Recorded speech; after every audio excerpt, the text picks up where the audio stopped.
আদিবাসী গ্রামে ফের কুসংস্কারের ছায়া। গ্রামের তৃণমূল পঞ্চায়েত সদস্য অসুস্থ বেশ কিছুদিন ধরে। কারণ খুঁজতে উঠে এসেছিল গ্রামেরই এক মহিলার নাম। এ নিয়ে গ্রামে সভাও হয়। সভার নিদানে ওই মহিলাকে ডাইনি হিসেবে চিহ্নিত করে গ্রামের আদিবাসী সমাজ। অভিযোগ, এক্ষেত্রে মুখ্য ভূমিকা নিয়েছিলেন ওই পঞ্চায়েত সদস্য ও তার তৃণমূল নেতা স্বামী। লোকজনকে সঙ্গে নিয়ে তারা ওই মহিলাকে নিয়ে যান পাশের গ্রামের এক গুণিনের কাছে। সঙ্গে নিয়ে যাওয়া হয় প্রতিবেশী আরও এক মহিলাকে। অনেকটা সময় ধরে টুকটাকের পর গুণিন ওই মহিলার দুই কানে লোহার শিকের খোঁচা দিয়ে তাকে আরও একবার ডাইনি ঘোষণা করেন। এরপরেই পঞ্চায়েত সদস্যের স্বামী ও দলের লোকজন ফুসকিন চিহ্নিত মহিলাকে বেধড়ক মারধর করেন বলে অভিযোগ। পঞ্চায়েত সদস্যের স্বামী ডাইনি ঘোষিত মহিলার গলা টিপে খুনের চেষ্টা করেন। তাকে বাঁচাতে গিয়ে ব্যাপক মার খেতে হয় প্রতিবেশীকেও। পরদিন ফের তাদের দুজনকে অর্ধনগ্ন করে মারধর করা হয়। অসুস্থ হয়ে পড়েন তারা। শেষ পর্যন্ত পুলিশ তাদের উদ্ধার করে স্থানীয় গ্রামীণ হাসপাতালে নিয়ে যায়। ঘটনাটি পুরাতন মালদা ব্লকের একটি গ্রামের। পরের অভিযোগ আরও মারাত্মক। ঘটনার পুঙ্খানুপুঙ্খ বিবরণ দিয়ে ডাইনি চিহ্নিতা নিগৃহীতা মালদা থানায় লিখিত অভিযোগ দায়ের করতে যান, কিন্তু কর্তব্যরত পুলিশ অফিসার তার সেই অভিযোগপত্র গ্রহণ করেননি। আমরা যখন 12টায় নাগাদ আমরা জানি একটা ফক্সিল ইদলটোলা গ্রামে ফক্সিল নিয়ে একটা গণ্ডগোল। এই গণ্ডগোলে কিন্তু আমরা ছুটে যাই। ওখানে ছুটে যেয়ে ওখানে দেখতে পাই যে গ্রামের কেউ কোনো কথাই বলে না আমাদেরকে। আমরা কিন্তু বাড়ি বাড়ি তল্লাশি শুরু করি।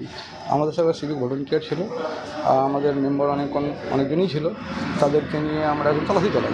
তল্লাশির মধ্যে একটা আমি বাড়ি পাই, তার মধ্যে একটা বউ কাদাকাদি করছিল। এবার ওকে আমরা জিজ্ঞাসাবাদ করি, ও ভয়ের জন্য কিছু বলছে না। ওরকম মারধর প্রচণ্ড করা হয়েছিল গ্রামবাসীরা। ওখানকার একজন টিএমসির মেম্বার ছিলেন, ওনারাও সবাই মিলেই ওকে মারধর করেছে। এবার ওনাকে খুন করার হুমকি দেওয়া হয়েছিল। এবার আমরা কি করি, ওখান থেকে প্রশাসনকে জানাই। প্রশাসনকে আইসি ক্ষেত্রে বলি আমরা, স্যার এরকম ব্যাপার হয়েছে, আপনি দুই মহিলাকে উদ্ধার করেন এখান থেকে উনি আবার প্রশাসন যায়, প্রশাসন আবার উদ্ধার করে থানায় নিয়ে আসে। থানায় নিয়ে আসার পরে এই ফক্সিন জিনিসটা আমাদের এলাকায় একটা খুব বাজে জিনিস। এর আগেও অনেক কিছু হয়েছে। ফক্সিন কেউ কাউকে বলে দিলে মার্ডার করে দেয়। আদিবাসী সমাজের এলাকায় ফক্সিনটা একটা গুণবিদ্যার মাধ্যমে একটা চলা হয়, এটা মার্ডার হয়ে যায়। যদি আমরা কালকে ওখানে না যেতাম তো রাত্রে হয় ওই মহিলাকে আমরা পেতাম না আমাদের গ্রামে, তাহলে মারা যেতে পারত। এবারে আমরা উদ্ধার করে নিয়ে থানায় দেওয়া হলো। এখানে এই জিনিসটা ঠিক না। এই জিনিসটা আমাদের সচেতন করা যাক যে এই জিনিসটা যেন না হয় আমাদের ভাবুক এলাকা বা কোথাও, পশ্চিমবঙ্গের কোথাও এই জিনিসটা যেন না করা যায়। হ্যাঁ, থানায় অভিযোগ করা হয়েছে। থানায় তো মহিলা কোনো ফক্সিন উল্লেখ করেন না। ওখানে অফিসার কেউ লিখিয়েছে ওখানে যে ফক্সিন। আমরা পরে আবার একটা ডিট করে দিয়েছি ফক্সিন বলে। অফিসার লিখিয়েছে ওদেরকে দিয়ে, ঠিক আছে। মানে ফক্সিনটা ধাপা চাপা দেওয়ার জন্য এই জিনিসটা করা হয়েছে। আমরা মাঠে ছিলাম, আমরা জানি ওখানে ফক্সিন বলে হয়েছে। এবার যে মহিলা ফক্সিন ওদেরকে বলেছে তারও নাম দেওয়া হয়েছে। ওটা বটতলার মহিলা। ওনারা গোটা গ্রাম বটতলা গেছিলেন, বটতলা ওখানে মারপিট হয়েছে, মেয়েদেরকে মারা হয়েছে। হ্যাঁ, মাহানের বাড়িতে। ওর মাহান কবিরাজ বলে, ওখানে ভর নামিয়েছে, কী করেছে না করিয়েছে, করিয়ে নিয়ে মারধর, প্রচণ্ড মারধর করেছে। মহিলাদের হসপিটাল ট্রিটমেন্ট করা হয়েছে। না, এগুলো উল্লেখ করেনি, মানে করায়নি। এখানে প্রশাসনের দিক থেকে এগুলো উল্লেখ করা হয়নি। আপনার নাম? আমার নাম প্রভুনাথ দুবে, ভাবুক অঞ্চলের প্রধান। ওইটা আমাদের তো ভিতরে তো বলে ডাইনি। আমরা কি জীবনে তো দেখিনি ডাইনি। আর কী করে বলবো যে আমরা ডাইনি না কি। আমরা গ্রামটা একটা সত্য করতে চাইছিলাম যে এটা গ্রামে কেনে সত্য হয়েছে না, মানুষ কেনে এরকম রোগ বিপদ হচ্ছে, প্রতিদিন দূরছে, অন্য দলে চলে যাচ্ছে, কেউ সারনা ধর্ম, কেউ বা খ্রিস্টানে। কেন চলে যাবে খ্রিস্টানে? আগে থেকে তো খ্রিস্টান আর সারনা তো ছিল না, সবাই বিপদ বলেই চলে যাচ্ছে। এই আমরা গ্রামের ছেলেপেলে নিয়ে আমরা একটা সতর্ক হয়েছি, ভালো করে দাঁড়িয়েছি। তাতে এক দুজনাকে পেয়েছি বলে ডাইনি হিসাবে, তাতে কিছু করিনি, মারধর করিনি। ওরা নিজেই ভয়ে হিসাবে এখন বলেছে আমরা মারধর করেছে। তাতে ওই পুলিশ প্রশাসনকে জানিয়েছে। বর্তমান নিয়ে যাচ্ছে কী কারণ? ওই তো একটা কেনে বিপদ হচ্ছে, তাতে দেখতে নিয়েছিলাম। বা নিজেই মানে নিজের শরীরে উঠে গেল ওর মা দেবতাটা, নিজে বলে উঠে গেছে আমি এরকম। তো তাই আমরা মেনে নিয়েছি, তাতে মারধর করিনি। একজনকে মারলে আমরা ভালো দেখা গেলো এক মারেই একজন শেষ হয়ে গেল, ওই কি বেঁচে থাকবে? ওই জন্য আমরা মারামারি করিনি। হয়তো ভয়ে কিছু বলে দিয়েছে আলতো ফালতো। আমাদের তো ভালো করতে চাই। গ্রাম পূজা কেন আমাদের দেবতা লিখে না কেন, এরকম মানুষজন এরকম যে আগে তো জল ঢেলে সমস্যা হয়ে যেত সমাধানটা, এখন হচ্ছে না কেন? ওই জন্য আমরা একটু হেঁটেছিলাম। আমরা সংশোধন চাই, এদের ভালো যেন থাকি, সবাইকে ভালো থাকি। আমরা কিন্তু পুলিশ প্রশাসনকে জানাইনি ওরা কী করেছে না করেছে। আমরা আগে বিচার চাই, বিচার না আমাদের সংশোধন চাই আগে গ্রামে। এরকম আমরা কি করে থাকবো, সবাই মিলেমিশে থাকবো, এতদিন বাঁচিয়ে আসলাম, এখন কেন এরকম হচ্ছে, এটাই আমরা চাই। তরুণ হাঁসদা। আমি শুনেছি গত পরশু দিনের ঘটনা, গতকালকে পুলিশে অভিযোগ হয়েছে। অভিযোগকারিণী অভিযোগ করেছেন যে তাকে নাকি ডাইনি অপবাদ দিয়ে মারধর করা হয়েছে। আর দেখুন, এই ধরনের মানে ভিত্তিহীন একটা অভিযোগ যেটা ডাইনি অপবাদ, এটা কিন্তু আমি বা আমাদের রাজ্য সরকার এটাকে প্রশ্রয় দেয় না।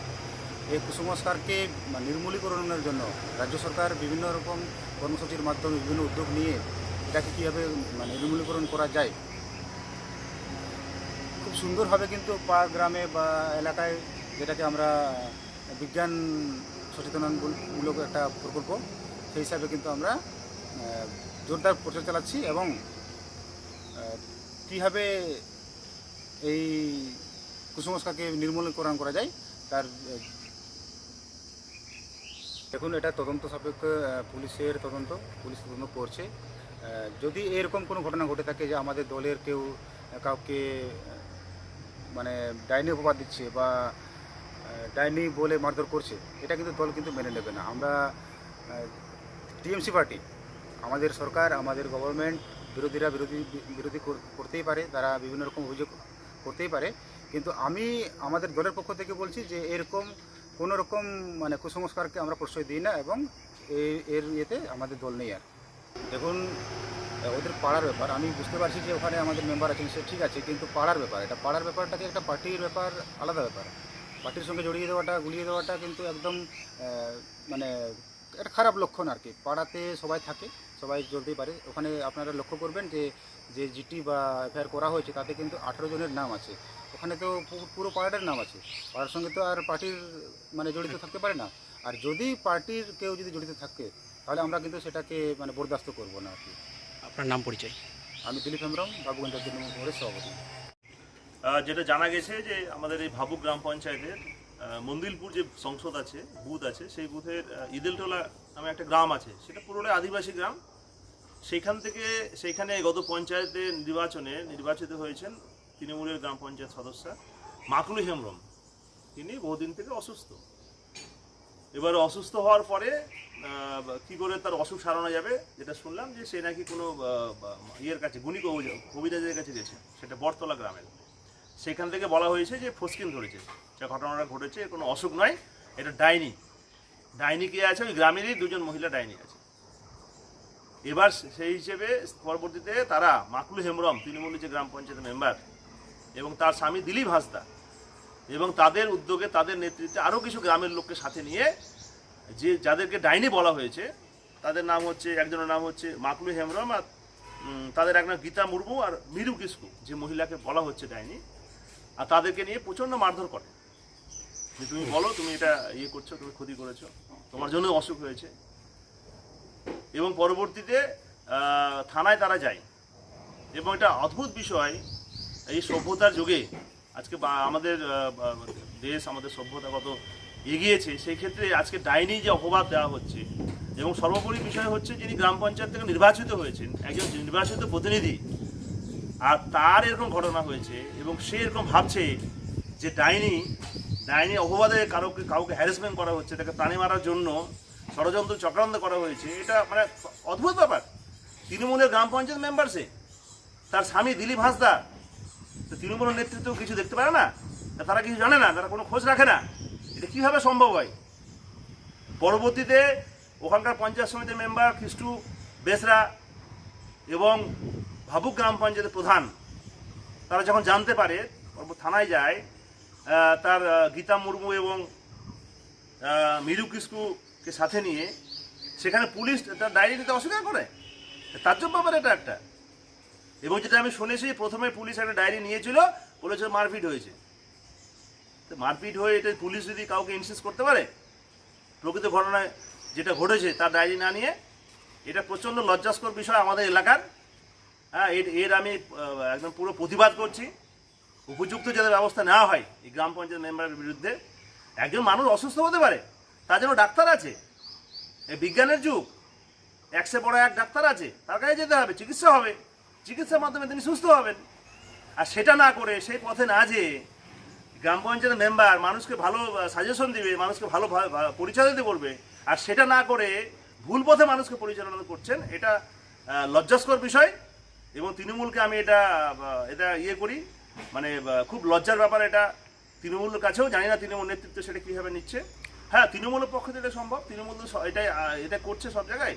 চারিদিকে যে অন্যায় অত্যাচার চলছে, দাদাগিরি চলছে, এটাও সেটা একটা অঙ্গ হিসেবে চলছে। চারিদিকে দুর্নীতি, অন্যায় অত্যাচার।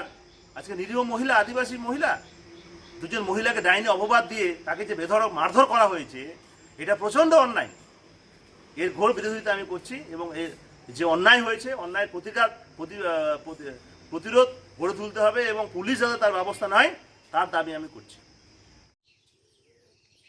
এটা সম্পূর্ণ মিথ্যা রটানো হচ্ছে, জানি না কে রটাচ্ছে। তবে আমাদের এরা কয়েকজনের মধ্যে না, আমরা পুরো পাড়া প্রতিবেশী মিলে গ্রামের ভালোর জন্য পুজোর জন্য গিয়েছিলাম। ওখানে একটা দু একটা ধাক্কাধাক্কি হতে পারে, এর চেয়ে বেশি কিছু হয়নি। আর যেটা অভিযোগ আছে সেটা সম্পূর্ণ ভিত্তিহীন, মিথ্যা অভিযোগ। যে সদস্য রয়েছে আপনার স্ত্রী নাকি অসুস্থ, সেই কারণে নাকি গ্রামের না, এটা সম্পূর্ণ ভিত্তিহীন। এ ব্যাপারে কোনো আমাদের এর মধ্যে কোনো ঘটনা হয়নি। এটা পাড়ার সমস্যা নিয়ে আমরা গিয়েছিলাম, পাড়াতে অসুখ বিসুখ হচ্ছে, শুধু আমার না, পাড়ারই একটা বাড়ি হচ্ছে। তো শোনা যাচ্ছে যে আপনার স্ত্রী নাকি অসুস্থ, তিনি তৃণমূলের যে পঞ্চায়েত সদস্য, তো সেই নাকি তাদেরকে ডাইনি অপবাদ দেওয়া হয়েছিল। না, এটা সম্পূর্ণ মিথ্যা অভিযোগ। আপনাদের মদতে নাকি হয়েছে? না, সম্পূর্ণ মিথ্যা অভিযোগ। এটা আমরা আমাদের ফাঁসানোর চেষ্টা করছি না, কী বলছে এটা বলতে পারছি না। নিতে পারছেন ঘটনাটাকে? এই ঘটনা যা হয়েছে এটা তো সম্পূর্ণ, যেগুলো অভিযোগ আসছে সেটা তো সম্পূর্ণ মিথ্যে অভিযোগ। যেটা এর আগেও বলেছিলাম, যেটা পাড়া প্রতিবেশীর সমস্যা, পাড়ার পুজোর জন্য যেটা ইয়ে হয়েছিল, তখন দু একটা ঘটনা হয়েছে, এইটুকুই, আর সে বেশি কিছু হয়নি। তো কীভাবে অনুমতি দিলেন আপনারা? অনুমতি নেওয়া হয়নি, এটা অনুমতির কিছু না। ওই পুজোর সময় দু একটা পরিবারের সাথে ঝামেলা হয়েছিল। কোন পুজো? গ্রাম পুজো আমাদের। কি বলবেন? না, এটা অভিযোগটা ভিত্তিহীন। আমরা শুধু করিনি, পাড়া প্রতিবেশী সবাই